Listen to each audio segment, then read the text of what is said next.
ఒక చిన్న పక్షి తన గూడునప్పుడు ఒకే చెట్టుపై కట్టుకున్నది. అకస్మాత్తుగా భారీ వర్షాల కారణంగా ఈదురుగాలులతోటి చెట్టు అటు ఇటు ఊగిపోయింది. ఒక పక్కకు వంగి పడిపోవడానికి వచ్చేసింది. దానితో పాటు పక్షి గూడు కూడా కూలిపోయింది.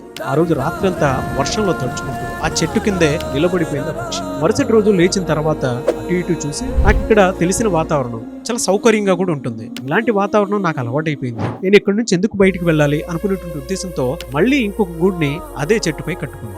ప్రశాంతంగా తన జీవనాన్ని కొనసాగించింది. పిల్లలు పుట్టారు. పిల్లా పాపలతోటి ఆ జీవితాన్ని చాలా ఆనందంగా గడుపుతుంది. మరి ఈసారి అకస్మాత్తుగా భారీ తుఫానే వచ్చింది.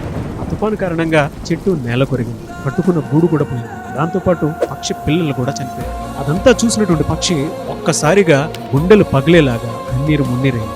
దిక్కుతోచని స్థితిలో ఒంటరిగా తన జీవితాన్ని అలా మిగిలించేసుకుంది. అటువైపు చూస్తే చనిపోయినటువంటి పిల్లలు, నేల కొరిగిన చెట్టు, కూలిపోయినటువంటి గూడు, అర్థం కాని పరిస్థితి. ఆ రోజు ఆ క్షణం పక్షి ఆలోచించింది ఏదైనా ఉంది అనంటే సౌకర్యం అనేది ఎప్పుడూ కూడా మనం ఆలోచించుకునేటువంటి పరిమితి.